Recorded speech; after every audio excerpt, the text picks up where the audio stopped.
커피앤톡입니다. 오늘도 와주셔서 감사드리고요. 바로 사연 읽어보겠습니다. 안녕하세요. 저는 31살 여자입니다. 여기 사연을 보면 다들 저보다 연배가 많으신 분들이 대부분 사연을 보내시는데 저도 그분들 못지않게 어린 나이에 모진 풍파를 다 겪었어요. 그래서 이렇게 용기 내 사연을 보내봅니다. 저는 5살 때 엄마에게 백화점에서 버려졌다고 했어요. 그래서 성인이 될 때까지 고아원에서 생활을 한 사람이에요. 전 여전히 부모가 없지만 고아원에서 살면서도 부모가 없는 삶은 지옥과도 같았어요. 그리고 그런 삶이 어른이 된 지금까지도 절 옥죄이네요. 그래서 그런가 사람들이 다들 저한테 31살이면 고아원에 있는 있는 친구들은 좋을 때다 하지만 저는 단 한 번도 좋았던 고아원에 적이 있는 없었어요. 친구들 몇몇은 엄마에게 생활지도 버려진 선생님들의 순간 어른이 되었거든요. 고아원에 있는 친구들 몇몇은 생활지도 선생님들에게 떼도 쓰고 투정도 부리고 울기도 하는데 저는 단 한 번도 그래 본 적이 없었어요. 그러니 다들 절 보면 어른 같다고 점잖다고 하셨죠. 사실 점잖은 게 아니라 그런 척을 했던 거였어요. 그래야 그곳에서 살아남을 수 있다고 생각했으니까요. 저는 학교를 다닐 때도 친구들과 같이 하교를 해본 적이 없어요. 왜냐면 친구들이 제가 보육원에서 사는지 알게 되는 순간 전 전교생의 먹잇감이 되는 거니까요. 분명히 제 뒤에서 절 보며 고아원 출신이라고 쓰군덕 될 테고 불쌍하다, 가엾다라는 꼬리표가 따라다닐 테니까요. 그래서 보육원 들어갈 때도 저 멀리서 기다렸다가 아무도 없을 때 후다닥 들어가곤 했죠. 한 번은 제 친한 친구가 니네 집에 놀러 가면 안 돼? 라고 했다가 그 친구와도 절교를 했어요. 그냥 알아서 제 스스로를 고립시킨 거죠. 뭐 결국엔 저 중학교 2학년 때 담임선생님의 말 한마디로 제가 보육원에서 생활한다는 걸 친구들이 알게 되었지만요. 그렇게 전 만 18세가 되면서 보육원에서 퇴소를 하였고 자립 정착금을 받아 혼자 살게 되었어요. 그 정착금으로는 자립을 하기엔 턱없이 부족했지만 보증금 500에 월세 30만원짜리 방을 얻게 되었고 그때 당시 고깃집에서 알바를 하며 돈을 벌었는데 월급으로 약 120만원 정도 벌었어요. 그 정도로 벌어 가까스럽게 월세 내고 생활비 쓰면 남는 돈이 딱 5만원이었죠. 그 돈이 진짜 제 돈이었어요. 근데 이런 생활도 2년 만에 끝이 났죠. 왜냐면 제 몸이 완전히 망가져 버렸거든요.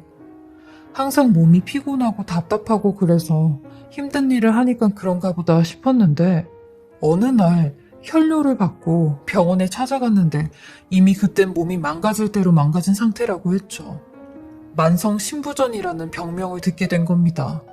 흔히 콩팥병이라고도 불리는데 의사 선생님도 어린 저를 보며 유전성 신부전증 같은 경우에는 20대 초반에도 나타난다며 혹시 부모님 중에 신부전증을 앓고 계신 분이 있냐고 물어보셨죠. 저는 그런 의사 선생님께 전 부모님 얼굴조차 모르는 고아예요 라고 했어요. 그리고 병원에 나와 미친 듯이 울부짖었습니다. 얼굴도 모르는 부모가 원망스러웠어요. 나를 버린 것도 모자라 이런 모질병을 물려주다니. 도대체 나랑 무슨 원수를 지었길래 이런 악연으로 부모 자식 간이 되었는지. 죽기 전에 얼굴이나 한번 보고 죽었으면 소원이 없겠다고 생각했죠. 저는 만성 신부전 5단계 환자로 4, 5단계 환자들은 무조건 투석을 받아야 하고 그렇지 않으면 이식을 해야 된다고 하더라고요. 이 병은 이렇게 살 거면 살고 싶지 않다라고 말할 정도로 제한이 되는 게 많은 병인데 물도 제 마음대로 먹을 수 없었어요. 하루에 500ml 이하로 물을 마셔야 하고 과일이나 채소는 칼륨 수치가 많아 절대 먹으면 안 되는 음식이었죠. 그리고 투석을 하면 할수록 더욱더 몸을 힘들게 하는 병이었어요. 저는 고아라 누구한테 받을 신장도 없어 주 3회 4시간 동안 투석을 받아야 했어요. 그나마 다행인 건 제가 기초생활수급자로 되어 있어 비급여 병원비 빼고는 저는 무료로 투석을 받을 수 있었어요. 하지만 투석을 받는 매일매일이 죽음과도 같았죠. 제 옆엔 아무도 없었고 불현듯 생을 마감할 때도 혼자겠구나 라는 생각이 들었어요. 그렇게 산송장으로 7년 동안 투석을 받다가 드디어 제게 기적과도 같은 일이 생겼습니다. 제가 7년 만에 뇌사자의 신장 이식을 받을 수 있게 된 겁니다.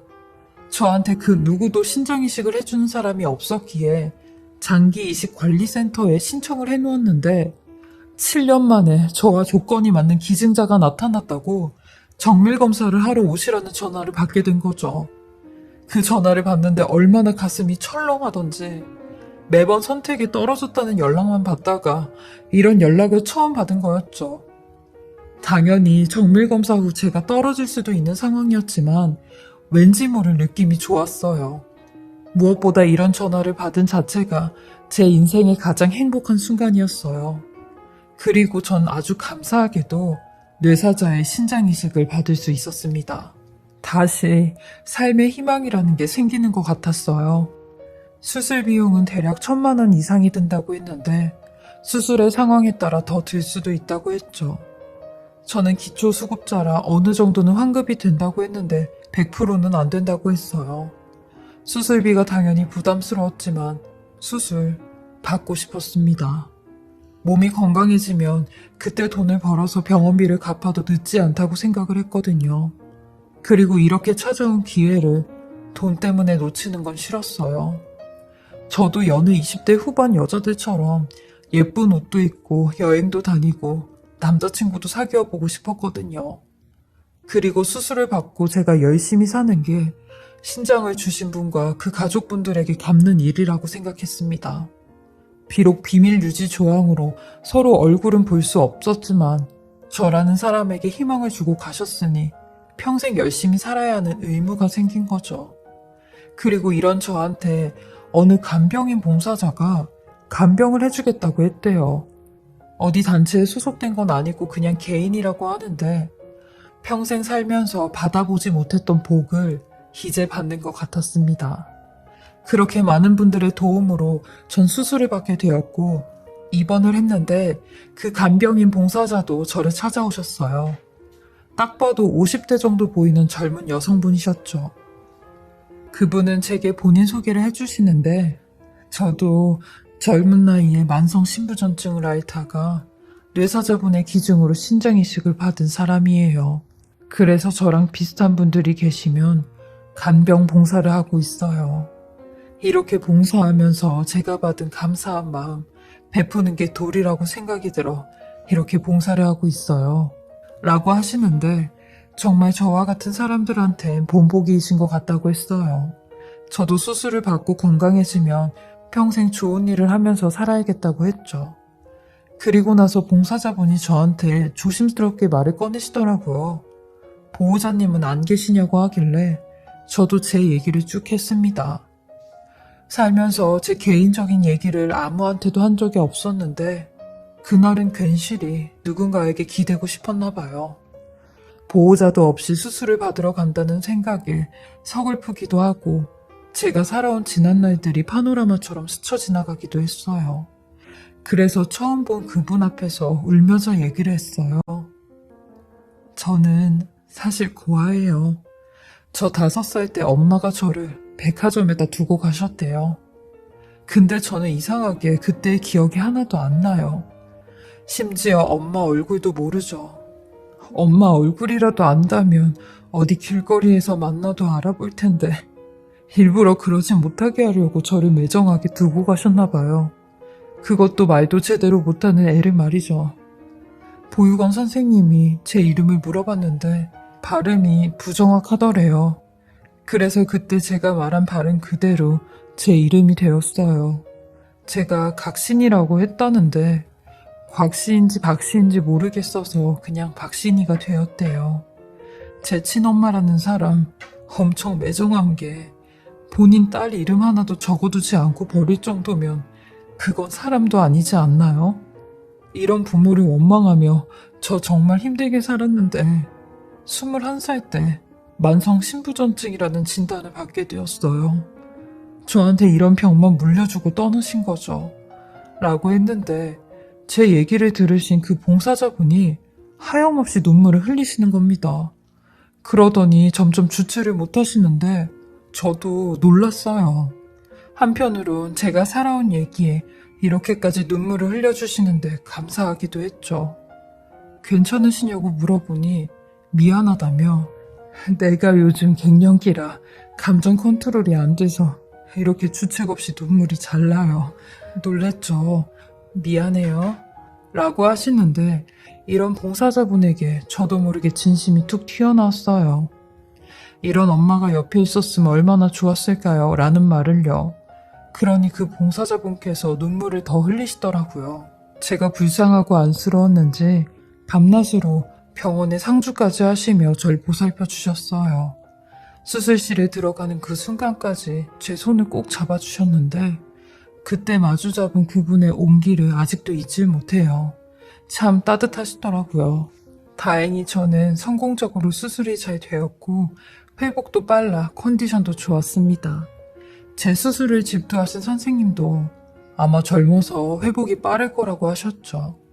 그리고 퇴원이 얼마 남지 않아 봉사자님께도 마지막 인사를 드렸어요. 그동안 감사했다며 이제 웬만한 건 저 혼자 해도 괜찮다고 했죠.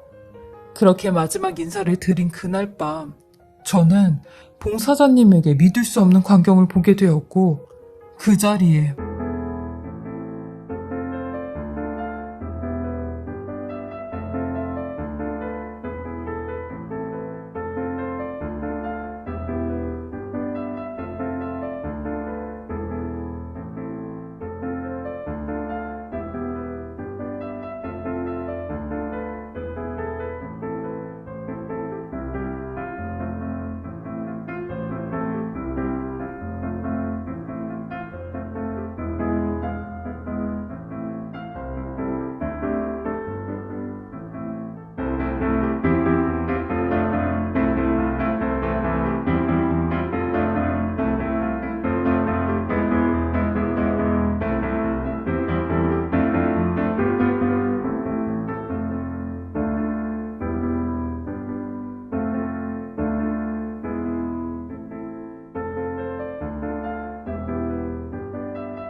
몸이 굳어 아무런 말도 하지 못했습니다.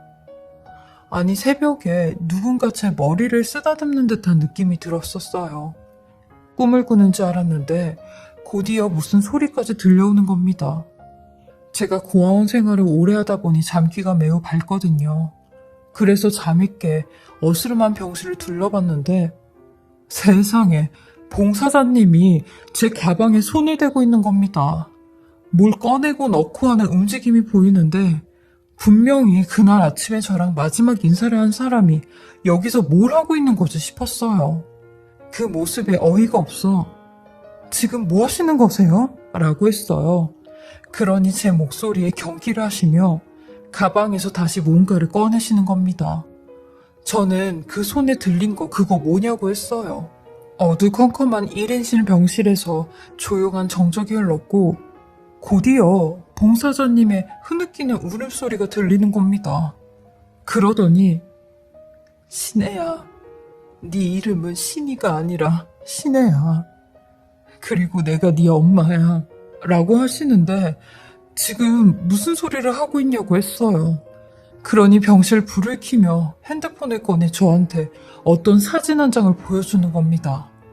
그 사진은 봉사자님이 어떤 여자아이를 무릎에 앉히고 찍은 사진인데 그 어린 여자아이 바로 저였습니다.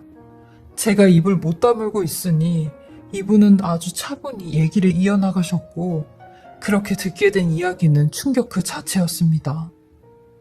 내가 너를 19살 때 가졌단다. 근데 네 아빠라는 사람이 이 소식을 듣자마자 연락이 두절되고 도망을 가버렸어. 그래서 엄마는 널 혼자 낳고 혼자 키우며 살아야 했지. 근데 24살의 나이에 투석을 받아야 되는 상황이 온 거야. 그걸 네가 날 닮았더라고.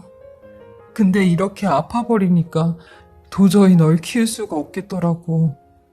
1년 동안은 어떻게 투석을 받아가며 너를 돌봤는데 한 번은 투석을 받고 집에 돌아오자마자 내가 깜빡 잠이 들었어. 근데 신의 네가 없어진 거야. 근데 이런 일이 비일비재하다 보니까 도저히 너를 혼자서 키울 수 없겠더라고.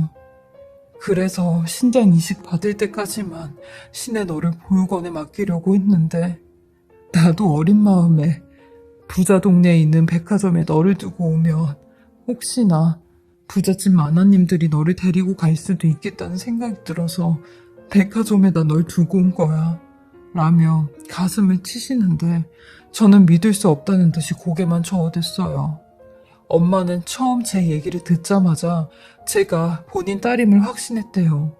근데 수술 받기 전에 이런 얘기를 하면 제가 충격받아 혹여나 수술이 잘못될까봐 말을 못했고 수술이 끝나고 얘기를 하려고 하니 차마 엄마가 용기가 안 났대요. 그래서 그냥 조용히 제 가방에 몇천만 원의 수술비만 넣어두고 떠나려고 하셨대요. 근데 제가 그 장면을 보게 된 거였죠. 저는 그분이 하는 말을 다 듣고 그냥 무너져 내렸어요.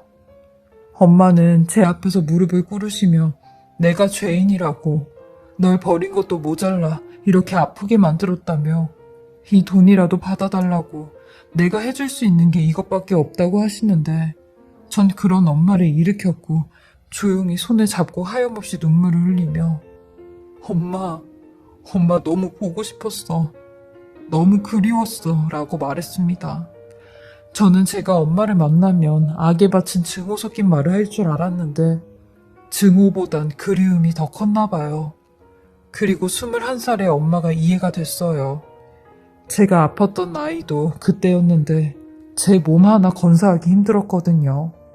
저도 아파봤기에 엄마를 용서해드릴 수 있었어요. 부모와 자식이 끈은 어떻게든 연결이 되어 있는 것 같았어요. 천륜이 끊는다고 끊어지겠나 싶었죠. 그리고 엄마의 손을 잡아드리기로 했습니다. 현재 저는 신장이식을 받은 지 3년이 흘렀는데요. 엄마가 운영하시는 식당에서 식당 일을 도우며 함께 살고 있어요. 엄마가 먼저 같이 살자고 제안을 했거든요. 그동안 너무 많은 풍파와 시련을 겪었었는데 이제야 보통의 사람들이 사는 듯한 일상을 보내고 있어요. 저와 엄마도 소소한 일에 행복을 느끼며 열심히 살고 있습니다. 몇 년 동안 아무것도 하지 못하며 살아보니 작은 일에도 감사함을 느끼게 되었어요. 그리고 그 행복을 엄마와 함께 할 수 있어 더 행복한 요즘입니다. 저의 기구한 인생 이야기 들어주시고 읽어주셔서 감사하고요. 모든 분들이 하루하루를 소중히